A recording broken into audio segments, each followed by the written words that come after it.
Els reductors de cabal i les cisternes amb doble descàrrega ja es poden considerar un estàndard per a qualsevol cambra de bany o cuina. Ara bé, no podem oblidar que hi ha molts altres productes que permeten reduir el consum d'aigua. En aquest capítol veurem com fer un bany de baix consum. Quan es fa una nova cambra de bany o cuina, tant en nova construcció com en rehabilitació, sempre utilitzarem aixetes que tinguin reductor de cabal i cisternes amb doble descàrrega o amb interruptor de descàrrega. Però no ens podem quedar aquí. Hi ha una gran diversitat de possibilitats per reduir el consum d'aigua en un habitatge. D'una banda, hi ha una gran varietat d'aixetes. Algunes tenen limitador de cabal màxim, altres tenen sensors electrònics per parar-se quan no s'utilitzen i altres ens asseguren que no utilitzen l'aigua calenta de forma involuntària. Un altre element interessant per reduir el consum d'aigua són els sistemes de reutilització d'aigües grises. Ja fa força anys que estan al mercat i la seva eficàcia està provada.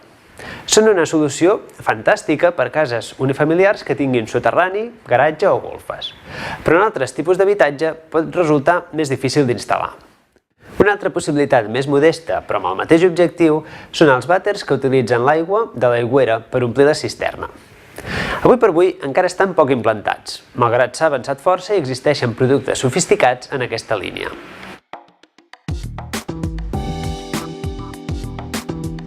Visitem el ROC a Barcelona Gallery per parlar amb en Josep Congós sobre l'inodor WW. Aquest inodor permet aprofitar l'aigua del rentamans sense consumir electricitat, al mateix temps que manté una bona funcionalitat.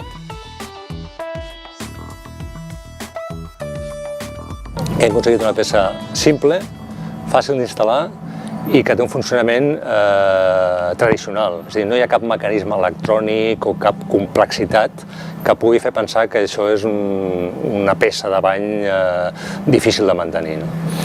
El producte té un consum de 4,5 litres, 3, que és el màxim que en aquests moments estem treballant com a productes verds o ecològics, i incorpora, diguem-ne, el que diem l'aixeta amb cartutxo progressiu. És una aixeta que el que fa és que sempre comences actuant a partir d'aigua freda. Que la regulació del caudal està en la zona freda, per tant tu comences de 0 litres, 2 litres, 4 litres minut, i quan arribes a l'aigua calenta és quan dona el màxim caudal i es posa en marxa la caldera. Pels arquitectes i pels aparelladors, un dels avantatges que té aquest producte és que és una peça mural. Avui en dia a molta gent li agrada que els vàters no toquin a terra perquè facilites la neteja, però no té el tanc a dins de la paret. Que muntar un tanc a dins de la paret té una dificultat d'instabilitat tècnica, de manteniment i de pensar què passarà amb el recanvi si algun dia se m'espatlla allò que tinc a dins la paret. En els banys públics, una proposta molt interessant és la col·locació d'urinaris que funcionen sense aigua o amb molt poca aigua. I, evidentment, sense productes químics. Tecnològicament és un tema que ja està resolt. Hi ha diverses empreses, tant grans com petites, que comercialitzen aquests productes i queda clar que no tenen problemes dolors si se'n fa un manteniment adequat. Ja veieu que la tendència és anar reduint més i més el consum d'aigua dels diferents aparells, però en aquest punt cal plantejar-se quins són els límits on es pot arribar. Per exemple, en el cas dels urinaris caldrà veure si els diferents sistemes de sanejament existents permetran una evacuació exclusiva d'urins sense anar-se deteriorant. Els inodors, per altra banda, necessiten un consum mínim d'aigua per funcionar correctament. Inodors que consumeixin 2 litres o 3 litres poden netejar la tassa però no tenen capacitat d'arrastrar. Hi ha legislacions o hi ha normatives que demanen que si s'implementen vàters de baix consum d'aquest tipus, de 2 litres o de 3 litres, faran falta tota la instal·lació de la vivenda adequada en aquest tipus de vàters. Per tant, els arquitectes i els instal·ladors han de tenir precaució a l'hora d'instal·lar productes de baix consum, perquè pot ser una solució particular per a una vivenda, però quan veus tot un bloc de pisos has de tenir molt en compte què està passant allà. Si tots els veïns no utilitzessin aigua, es crearia un col·lapse enorme a la sortida de la vivenda.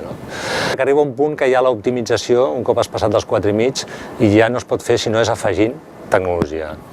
I la tecnologia, què vol dir? Al final vol dir que d'alguna manera necessites electrònica. Necessites optimitzar el consum d'aigua, saber que aquests 4,5 litres o els litres que faci servir estan òptimament utilitzats. Que no es tracta de tirar una galleda, com avui en dia en el fons és un vàter, una galleda a dins de la tassa per per pressionar i treure tot el que hi ha dins, sinó que l'aigua ja s'utilitza d'una manera intel·ligent. Hi ha uns quants litros que fan falta per netejar la tassa, diguem-ne, uns quants litros que fan falta per empènyer i uns quants litros que fan falta per omplir el sifó amb aigua neta. Tot això, optimitzar tot això només es pot fer a partir de l'electrònica.